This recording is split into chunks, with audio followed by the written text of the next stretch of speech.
Okay. So I want you guys to imagine a world where students don't have to go into so much debt trying to pay for tuition and living expenses or, any other kind of fees that universities bring. And now that you have that picture in your head, I want to give you the recipe for that success. So minimum wage in America today is not cutting it for the times cost of living. And I believe that minimum wage should be increased to $15 an hour nationwide. Um, if any of you have ever worked for minimum wage, you know that those paychecks are little to none, and that, I mean, for us college students, trying to pay tuition with that paycheck or that amount of money a year is just not going to work unless you're just like a super saver and you don't spend any money. Um, and so I've worked for minimum wage for 2.5 years, and I struggle with paying for truck payments, insurance, phone bills, and even the newly added tuition for college. Um, so today I'll talk about how higher and lower minimum wage can affect and could affect America.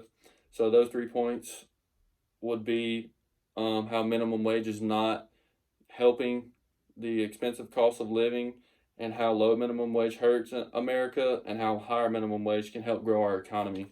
So, to begin with my first point, that the current minimum wage is not sufficient enough to live off of. According to TransferWise.com, which is a banking website that deals with income and money and all that sorts of good stuff.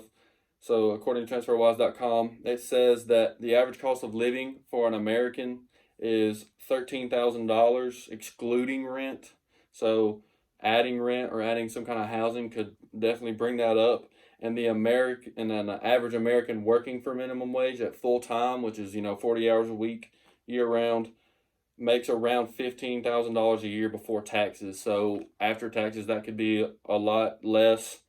And if we raise the minimum wage to $15 an hour, that number drastically jumps to $32,000 a year roughly. So just somewhere in that $33,000 range.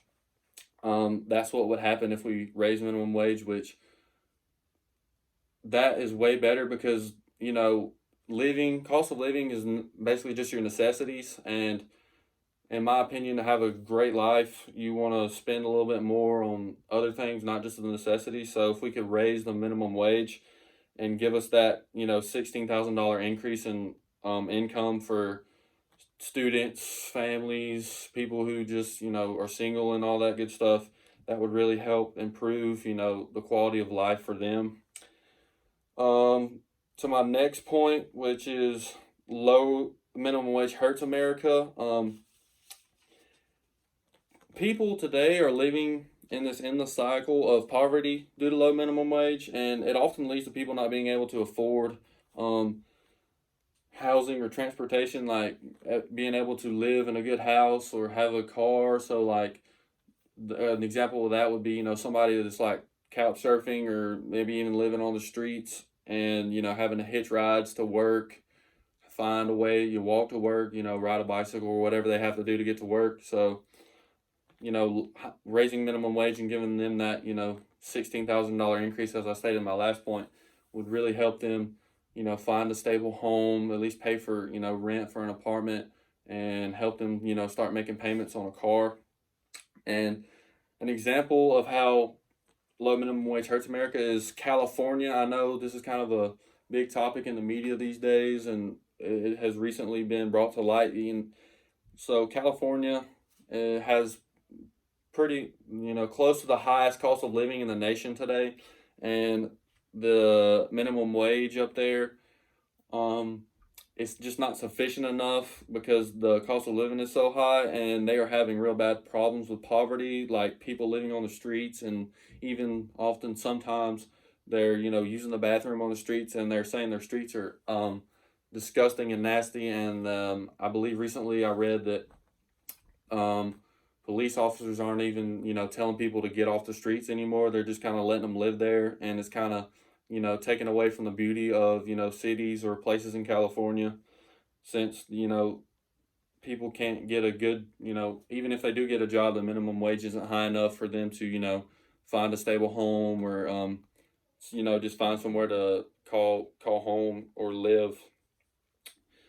And furthermore, to my next point, a higher minimum wage could create an economic boom. So the basic fundamentals of economics is if people earn more money, like they tend to spend it more. So the business cycle is the consumer makes money and then they just put it back out into the economy by just keeping it circulating and keeping it flowing. Because I know for me, if I have a little bit of extra jingle in my pocket, I might want to buy something that I like, or go eat out or something. So having that extra $16,000, like I've said in my previous points, really helps people spend money and keep the economy booming and growing. And so some backup information on that, according to epi.org, a $15 minimum wage by 2024 would generate, so if we had a $15 minimum wage like right now, by 2024 it would generate 120 billion in higher wages for workers, and it would also benefit their communities because lower paid workers spend much of their extra earnings, like people who don't make as much will spend a lot of their extra earnings on stuff like other goods and services outside of just cost of living. And this injection of wages would help stimulate the economy. And this is still from the quote, by the way. It says the injection of wages would help stimulate the economy and spur greater business activity and job growth. So, to that, we always need a growing and expanding economy. We want our economy booming and growing so that, we're not hitting a recession or a depression like in the 1920s. So, in conclusion, the importance of raising minimum wage is to help the economy boom, to get people out of poverty, to, I want to see everybody thrive in this country, and it honestly just gives people a fair shot, because right now this current minimum wage of $7.25 is not cutting it. It's just the cost of living is way too high up there these days for minimum wage workers to pay for anything, or like I said before, college students to pay for tuition, to stay in school, to find that better job. So the 3 points I talked about, like I said before, was how a higher minimum, how the current minimum wage is not sufficient enough to live off of, how low minimum wage hurts America, and how a higher minimum wage can create economic boom. So like I said before, if we can raise minimum wage, that picture that you have in your head of you not being in so much debt for paying for school or living fees or anything like that has to do with the university, we can solve that problem, and that picture in your head can come to life. So thank you guys for your time.